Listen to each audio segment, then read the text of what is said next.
Hello everyone, मैं हूं आपका the Indian MMA fanatic. Welcome to my channel.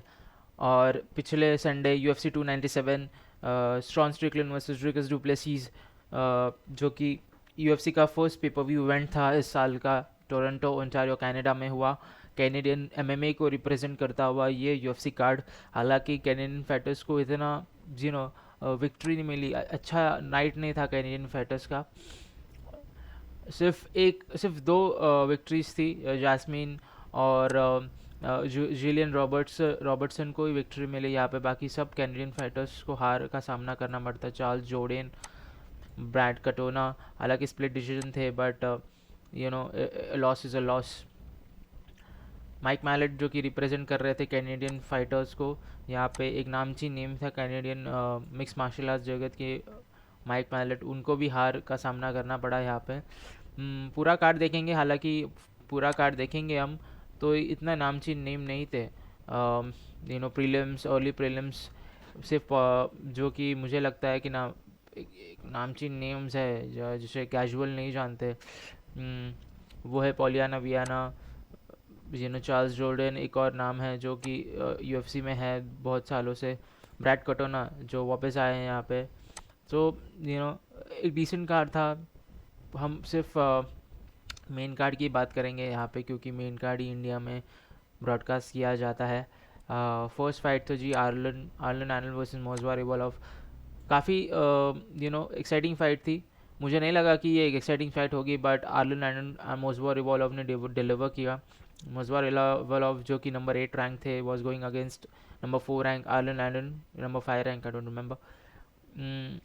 Decent fight थी। मुझे लगा कि आर्लन एनल ने जीती ये fight. I don't know why judges gave to Ivalov. I thought round 1 and round 3 went to Arlen Arnold. Obviously round 3 में Arlen Arnold काफ़ी aggressive थे, उन्हें पता था कि शायद वो राउंड 2 हार चुके हैं। और he went he went and he did it। Round 3 देखे तो 32-25 आउटस्ट्रक किया, आउट ग्रैपल किया। यहाँ पे सबमिशन अटम्प्ट्स थे उनके, सिग्निफिकेंट स्ट्राइक्स भी ज़्यादा थी। राउंड 1 में भी देखे, हालांकि टोटल स्ट्राइक्स इनकी ज़्यादा है, बट आउटपुट कितना कम है, 13 only out of 22 and 12 out of 13, so that's a 90% significant strike percent. हालांकि उनको टेक डाउन किया, बट टेक डाउन में इतना कुछ कर नहीं पाए, ना कि डोमिनेंट पोजीशन हासिल कर पाए, ना कि कोई सबमिशन अटम्प्ट्स किया इवॉल्व ने। मुझे पर्सनली लगा कि आर्लन आयरलैंड ये फाइट जीत चुके हैं round 1 and round 3, but Arnold आयरलैंड को अभी देखना पड़ेगा, क्योंकि he was someone who was undefeated in the UFC। And अभी दो दो हार चल हुए, हालांकि एक टॉप लेवल कंपटीशन के साथ आ रहे हैं। मोजवा revolve would be going in the top 5 this week. I think Ivolov has a great future. He should fight the winner of Brian Ortega versus Yair Rodriguez, जो कि रिमैच होने वाला है UFC Mexico में, and we can get banger of a match for the championship. It was a okay fight. मुझे लगा कि ये स्लीपर फाइट होगी, इतना कुछ एक्शन नहीं होगा, but it was a great fight. Action pack था, स्ट्राइकिंग से लेके ग्रैपलिंग तक। आर्लन ने अपनी ग्रैपलिंग दिखाई यहाँ पे। सबको लगा थी उनको मोजवा रिवॉल्व उनको आउट ग्रैपल करेंगे, या he will wrestle his way to the victory, but ऐसा नहीं हुआ। जजेस को लगा कि रिवॉल्व जीत चुके हैं, but I thought Arnold won the first and the third round. But yeah, we have an exciting matchup in the future. Ivolov versus the winner of Ortega versus Rodriguez, and I think Arnold Allen can fight the loser of that fight. We'll see what happens. The second fight was in the main event was Chris Curtis versus Mark Andre Barriault in the middleweight division. Chris Curtis जो कि लगातार 2 हार के बाद आ रहे हैं यहाँ पे, उनकी रैंकिंग्स ऑन द लाइन थी। 14th rank middle weight division थे, इस हार के बाद आउट ऑफ द रैंकिंग्स जाने वाले थे।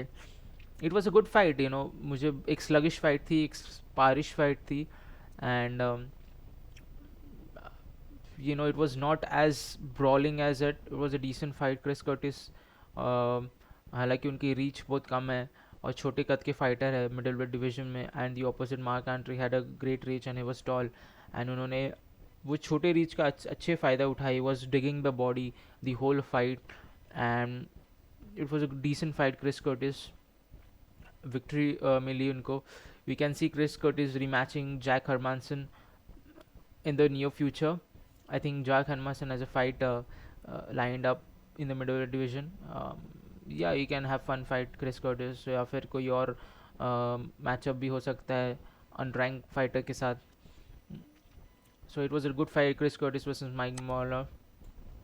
140 to 122. Obviously, it was a split decision. I didn't get why it was a split decision. See, he won the first round, he won the second round. हालांकि वो हार चुके थे, but no, 51 to 45 again, 70 to 61. I think it was a 30-27 in my whole card. I don't know why it was a split decision. It was a good victory for Chris Curtis, और वो अपनी ranking संभाल चुके हैं यहाँ पे 14th rank middleweight in the middle division. Mike Mallet versus Neil Magny. Mike Mallet आखिरी उम्मीद थे कैनेडियन एमएमए के लिए एक विक्ट्री हासिल करने के लिए. माइक मैलेट मुझे लगा कि he would steamroll through Neil Magny, but ऐसा नहीं हुआ. हालांकि फर्स्ट 2 राउंड्स में हुआ था ऐसा, but I think he got gassed out in the third round जब चालू हुआ वो अच्छे टॉप पोजीशन में थे माइक मैलेट, बट नील मैगनी अपने एक्सपीरियंस और अपने विल पावर और अपने हार्ट दिखाई, यहाँ पे फाइटिंग स्पिरिट दिखाई, और वो ये तीनों चीज़ों के साथ वे उन्होंने पोजीशन रिवर्स किया, और एक स्लैम भी था थर्ड राउंड में. हालांकि वो इतना ऐसा लगा कि हाँ आप देखेंगे तो ऐसा लगेगा कि एक छोटा सा स्लैम था, इतना कुछ इफेक्ट नहीं ऐसा लग रहा था, but I think that slam affected Mike Mallet a lot. Back of the head था, डायरेक्ट कनेक्शन मैट को बैक ऑफ द हेड था. आई थिंक उससे थोड़े कनकस हो चुके थे Mike Mallet. And I read this comment section on an Instagram post कि नील मैगनी becomes prime GSP when his rankings are on the line. और मतलब नील मैगनी प्राइम GSP बन जाते हैं when जब उनके रैंकिंग्स खतरे में होती है. 14 रैंक के थे इस फाइट में आने से पहले, और 14 रैंक के ही रहेंगे. अनरैंक्ड होने से बच चुके हैं. And he it was a tough day for Mike Mallet और the Canadian MMA fans. He had that hype, उनके पास पीछे hype थी, उनके पास वो कैनेडियन फैंस का सपोर्ट था कि एक नए सुपरस्टार आ रहे हैं यहाँ पे. हालांकि यंग नहीं है, 32 ईयर्स के है, but still he had that fight, he had that support. और फाइट भी थी उनके हाथों में. फर्स्ट 2 राउंड जीत चुके थे, थर्ड राउंड भी जीत चुके थे. ऑलमोस्ट 3 मिनट तक उनके पास था. फिर Neil Magny came back and he finished Mike Mallet. Tough day at the office for Mike Mallet. Neil Magny is still in the rankings. I don't know what's going to happen to Neil Magny. He is gonna देखना पड़ेगा कि क्या होता है. In the end, good fight. We show here Neil Magny showing his spirit and fighting knowledge here. अब आते हैं हम वुमेन्स बैंटमवेट टाइटल बाउट के पास, जो कि हमारा को मेन इवेंट होने वाला है. अमेंडा न्यूनेस रिटायर हो चुके थे to UFC 293 I guess against she had retired and vacated both the titles. It was against so this fight was between Raquel Pennington and Mayra Bueno Silva.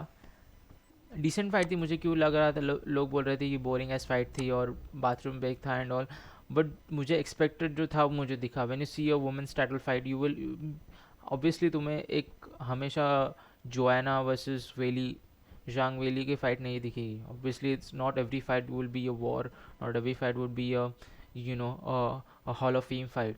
And I thought personally thought कि सिल्वा submit कर सकती थी. मेरा prediction ये था कि Silva is going to finish Bennington in the second round with the same डास्ट choke as she did to Holly Holm. और उन्होंने 2-3 बार आ भी चुका था, क्लोज कॉल था, but Bennington being the experience fighter she is, being having that all the knowledge उनके पास जो था, वो फर्स्ट राउंड हारी, बट फर्स्ट राउंड के बाद she convincingly won all the 4 rounds. And जो एक्सपेक्टेड था इस फाइट से वही मिला हमें. एक बैक एंड फोर्थ इतना ही था, but Pennington it was not as boring as it sound. I saw what was expected from this fight. And एक एक्साइटिंग फाइट होगी. First title defence obviously Juliana पेना के खिलाफ होगा. She is number 1 rank in this division.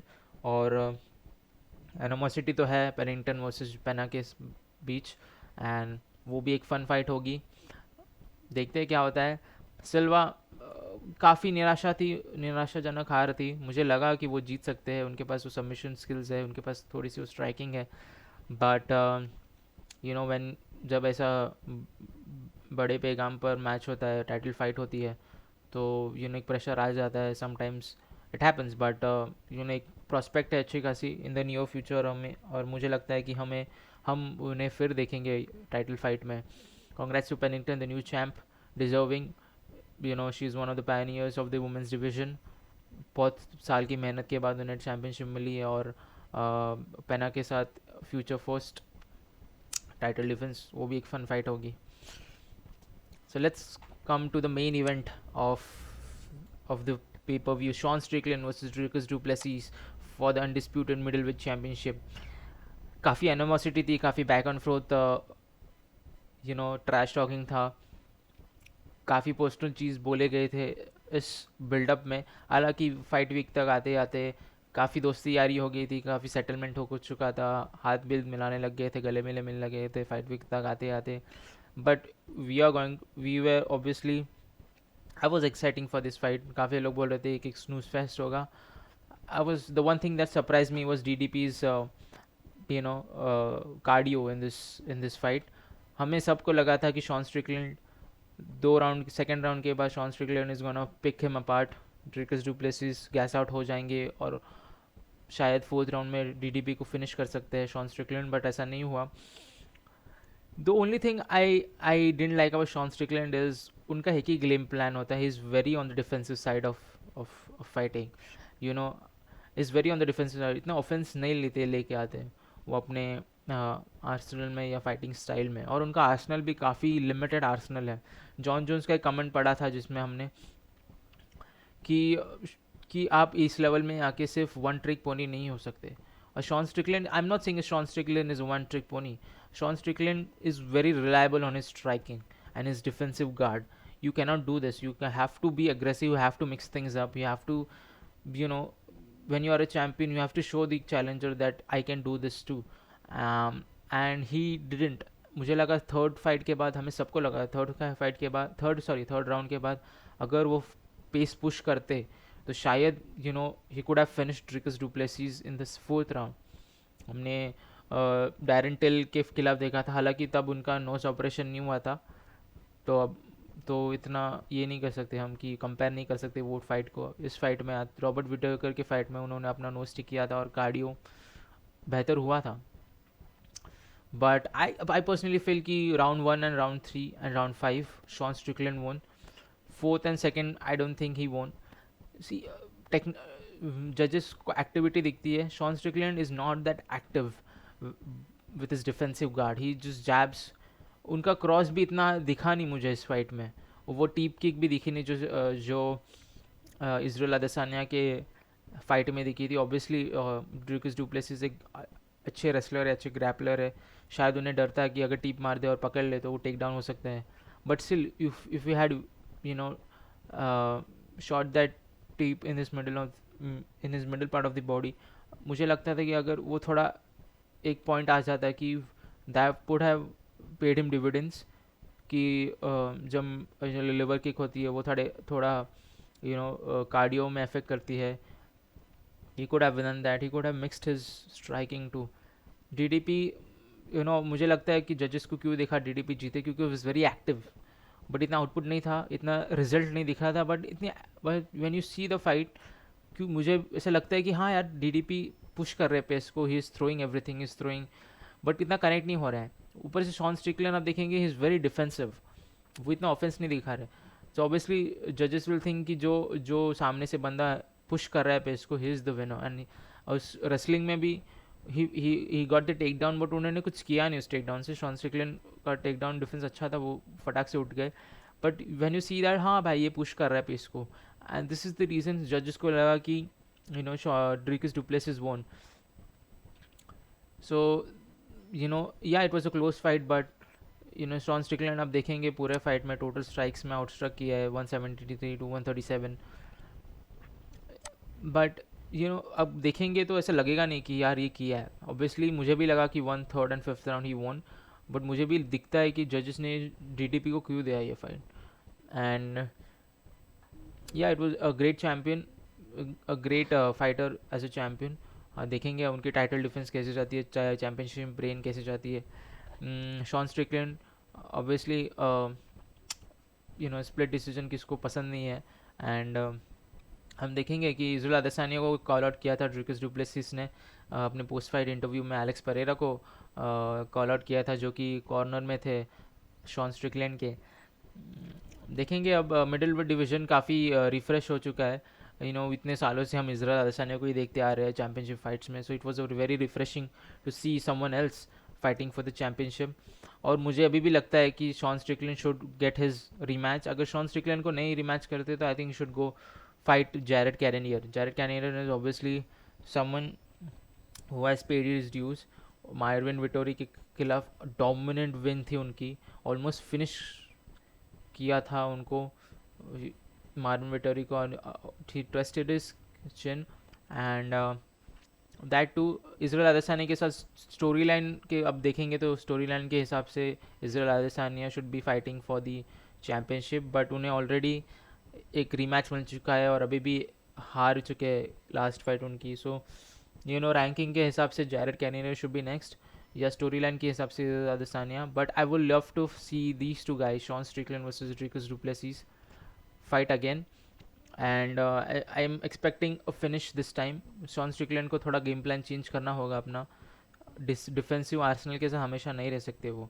हाँ उनको victories मिली है, he has been successful with that guard, but हम जब टॉप लेवल के फाइटर्स को फाइट करते हैं, जैसे ड्रिकस डुप्लेसिस हो गया, रॉबर्ट विटेकर हो गया, जैरेड कैनेडियर हो गया, तो you have to change it.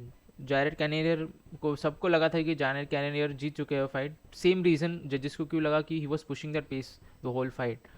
Obviously he got outstruck, but when you see it you feel like हाँ भाई जैरेड कैनेडियर जीत रहा है। So this is the reason I think Sean Strickland should change his game plan, should change his fighting style, put some arsenal to his game plan, so to his armory, or should come back and have a rematch with Dricus Duplessis. मुझे लगता है कि एक rematch होना चाहिए, हम सबको लगता है कि एक रीमैच होना चाहिए, and would be a great fun fight. Overall एक देखा जाए तो डिसेंट कार्ड था, इससे मेन इवेंट के बाद इतना कुछ हाइप वाले फाइटर्स नहीं थे। हाँ हालांकि माइक मैलेट थे जो कैनेडियन एमएमए को रिप्रेजेंट कर रहे थे, हमें एक कैनेडियन एमएमए सुपरस्टार थे। इन दी एंड उनको हार का सामना करना पड़ा। क्रिस कोटिस, एक डिसेंट फाइट थी, डिसेंट कार्ड था। I will rate this pay per view event 7/10। हम बात करेंगे, प्रेडिक्शंस आ रही है UFC 298 की, उसके बारे में भी आप उस वीडियो को भी देखें, और या share this video with everyone you can, your fellow MMA fanatics, जो कि आपके दोस्त है, आपके फ्रेंड सर्कल में जो कि MMA देखते हैं, और मुझे इस चैनल को बढ़ाइए, और MMA इंडियन MMA को बढ़ाना है मुझे, और MMA एज अ स्पोर्ट को बढ़ाना है। So please like share and subscribe and share this video to your friends. और आप कमेंट सेक्शन में भी बताइए कि आपको क्या लगता है कि शॉन स्ट्रिकलैंड जीते, शॉन स्ट्रिकलैंड हारे, रकुल पेनिंटन की फ़ाइट कैसी थी, आगे क्या क्या होना चाहिए इस कार्ड के बाद। So yeah, thank you so much, and